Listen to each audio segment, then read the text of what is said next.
What do you think about this topic? I want to hear from you. 800-321-0710. Before we move on, 800-321-0710.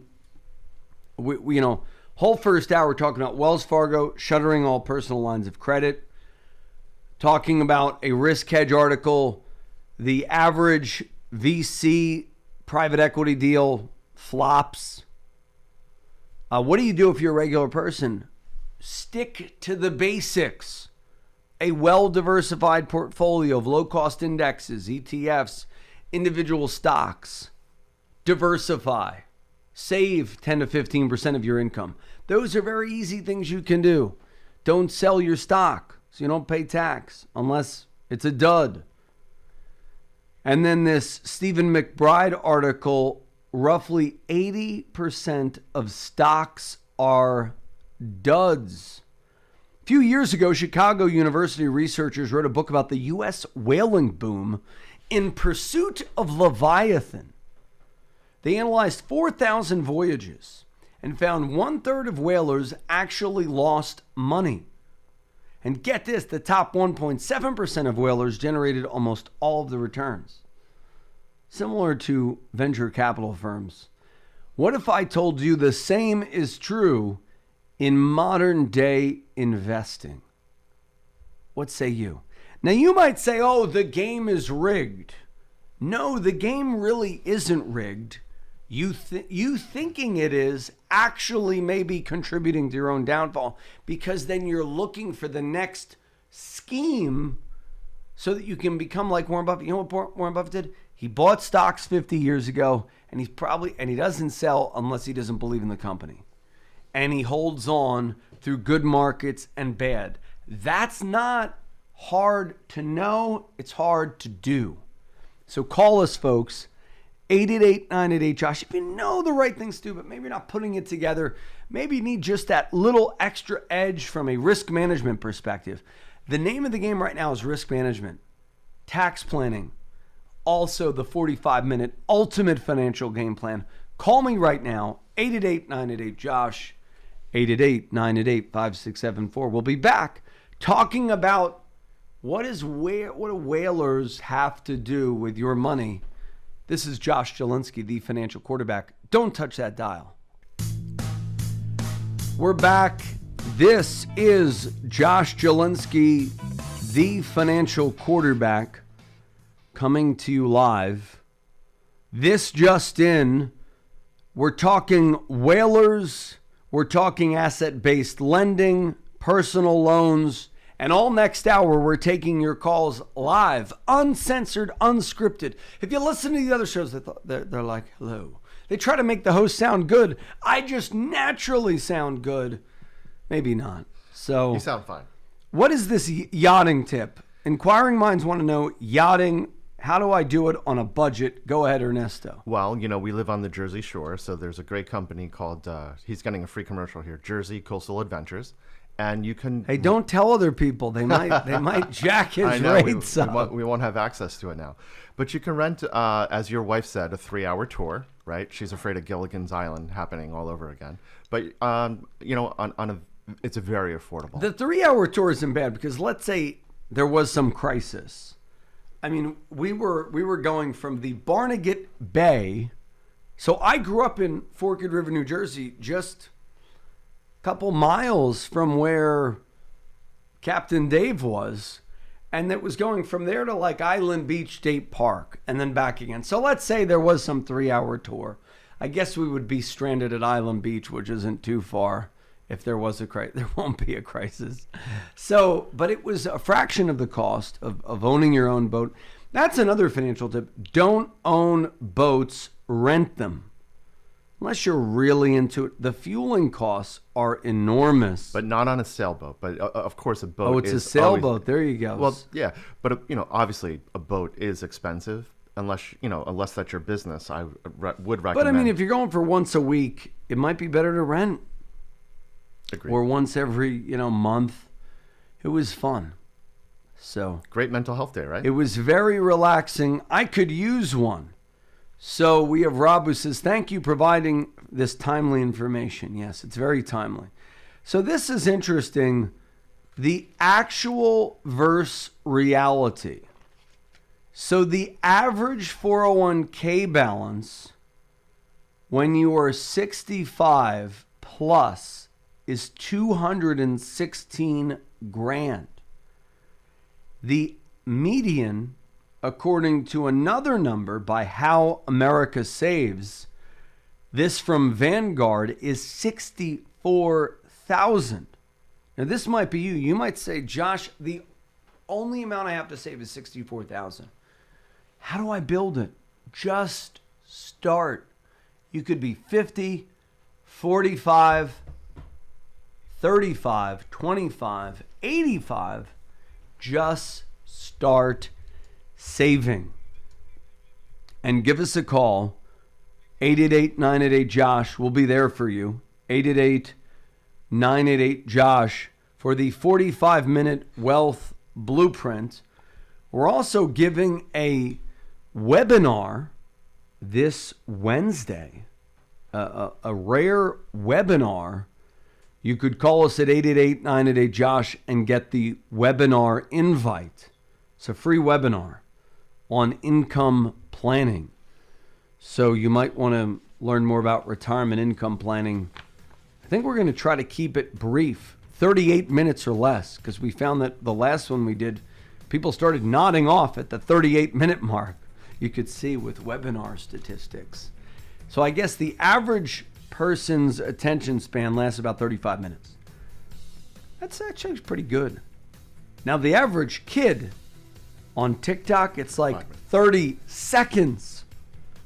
So folks, if you want the 45-minute ultimate financial game plan, this is not white label, carte blanche information, tabula rasa. This is your very own custom model.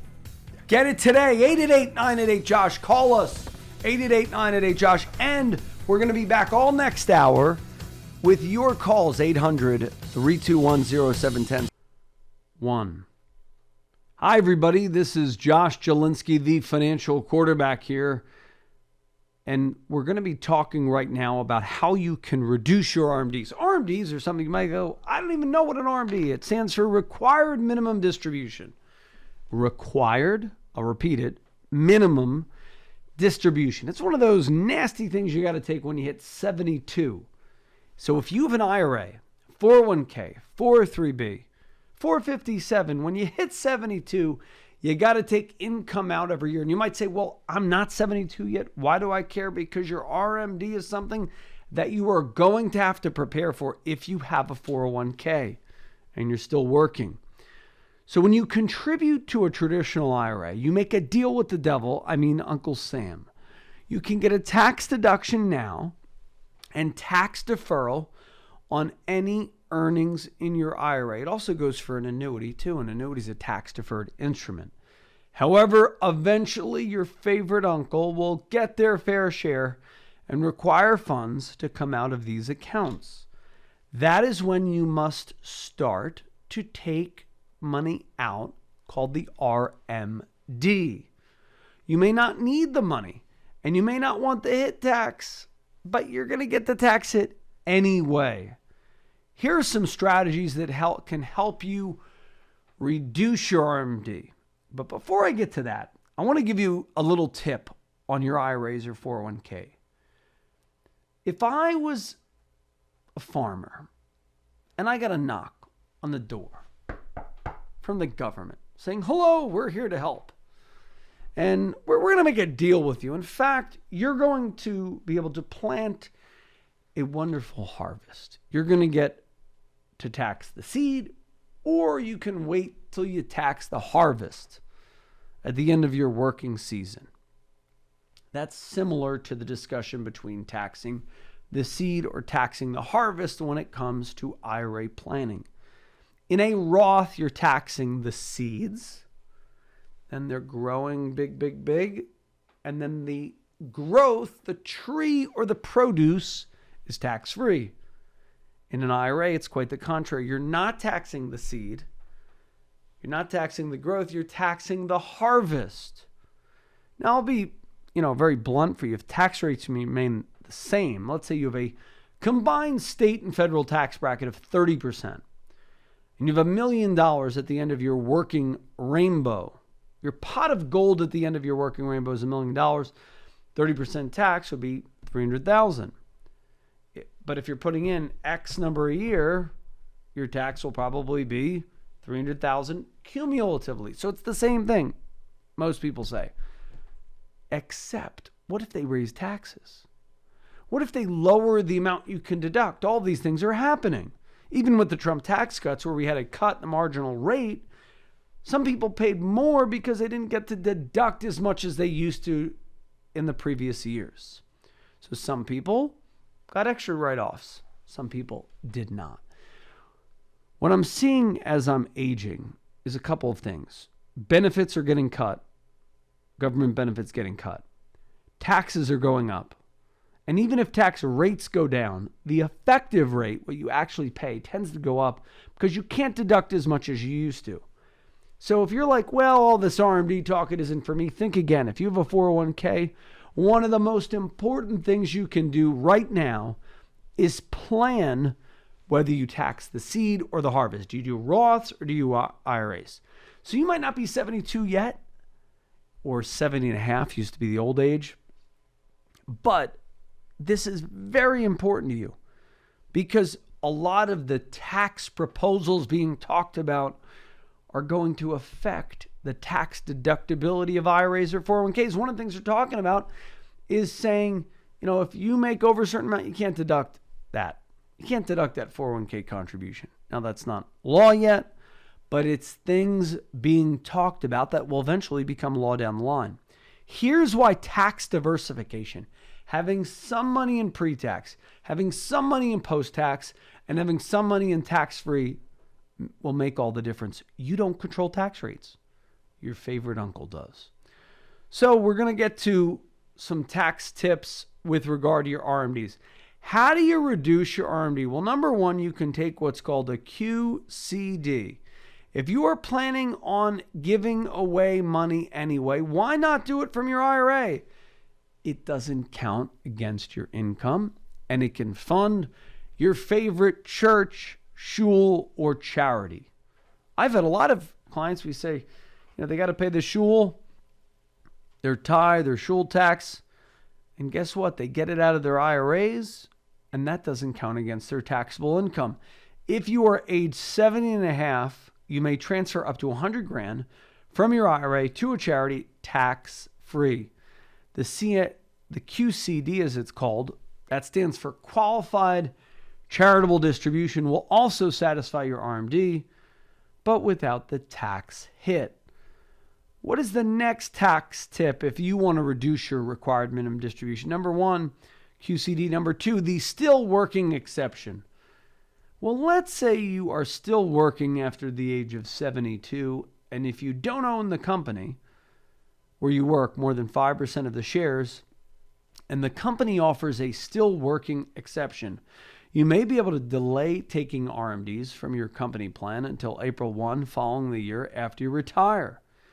If your plan allows, you can roll over your pre-tax IRA funds to your 401k or 403b and delay RMDs until you're done.